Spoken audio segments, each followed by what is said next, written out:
Wait! How smart are these things? After the last video, I struggled really hard with finding another topic involving murder drones to talk about. I mean, like, I really like talking about the series as a whole, it's just that I'm running out of things to say. Until I remembered something. These things. You know, out of all the really weird things that exist in MurderDrones, I think the Sentinels are some of the most interesting parts of the series as a whole. I mean, they're designed specifically to kill worker drones, and not even just worker drones, but even disassembly drones. Really, they're designed to kill pretty much any drone. The thing is about them, though, is that they act very feral, when in reality, I see right through their trap.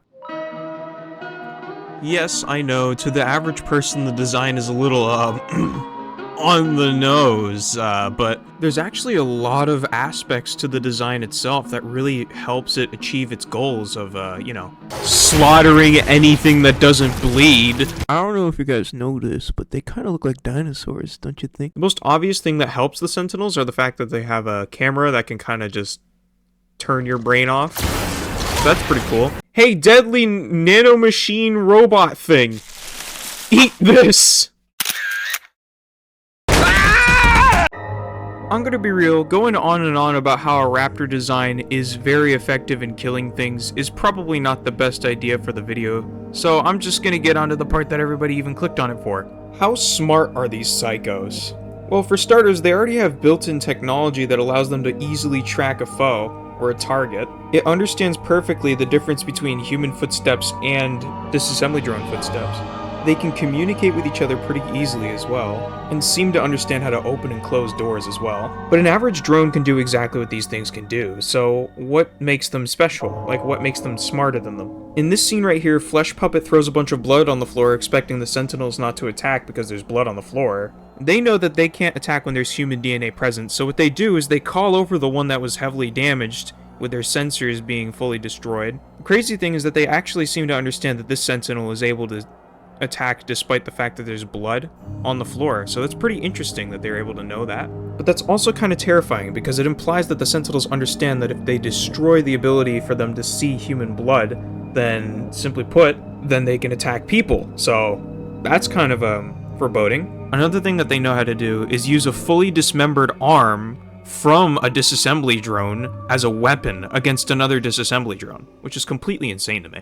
Like, how do they even know how to use the arm? Because the arm itself is completely destroyed, so how would they know how to use it? They're also fully capable of going toe-to-toe with a disassembly drone in a damn sword fight. What the hell is it? This one right here understands that if he destroys the button, then the elevator gets lifted up.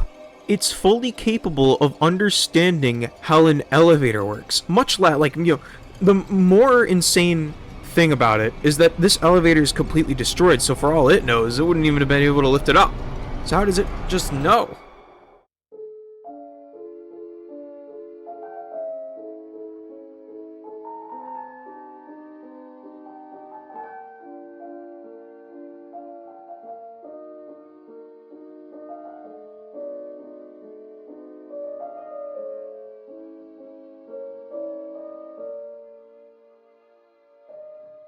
Sparky's very interesting because he's probably the smartest Sentinel ever, like, ever made. And all that intelligence was brought out mainly because of the fact that it got hit in the head.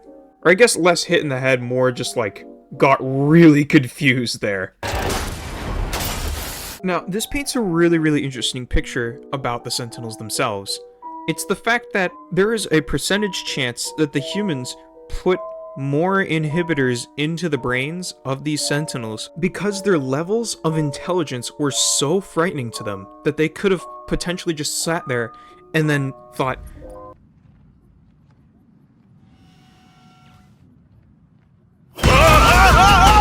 yeah, maybe we should probably not have that happen. Seriously though, Sparky is extremely aggressive.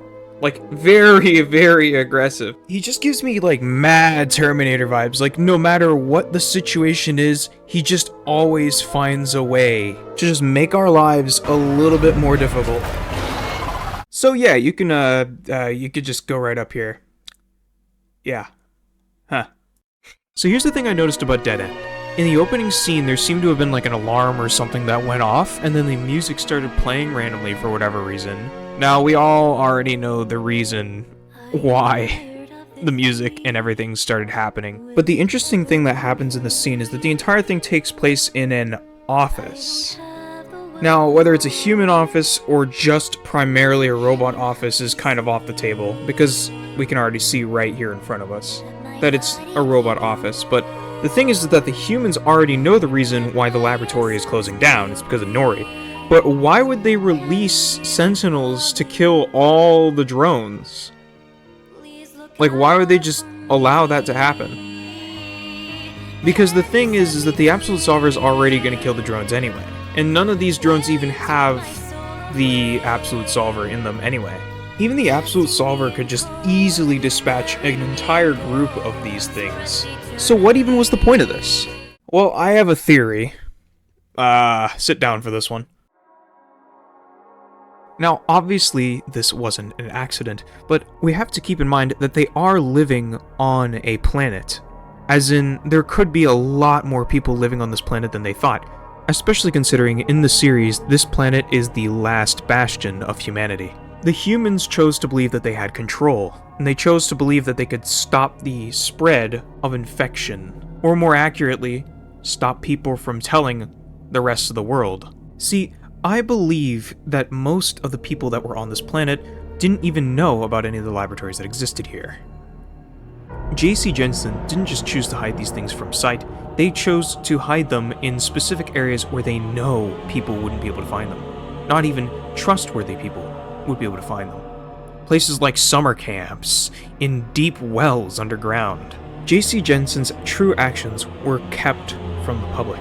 To put in perspective just how well hidden this laboratory was, the only thing even giving away the fact that there was an actual lab here instead of it just being an industrial complex is the simple fact that there's a giant hole in the middle of the lab. You could even say that the people that lived on this planet didn't even know what happened to Earth. I mean, the main people who even owned the laboratories in the first place was J.C. Jensen. All of the buildings in the area were J.C. Jensen property. I will even go as far as to say that the entire planet itself was owned by J.C. Jensen. Okay guys, I have literally tried to record this bit like 60 times. Seriously, there's 60 freaking recordings right now in my feed. I can't get the words out. I literally cannot. So I just there you go. Basically that right there. Yep. Enjoy.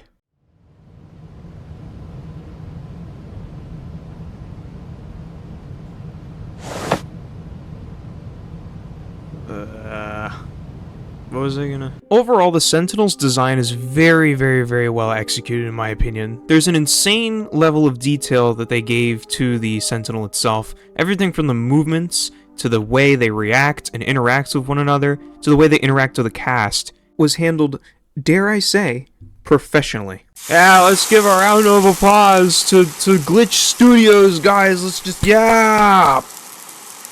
Hey, is that a...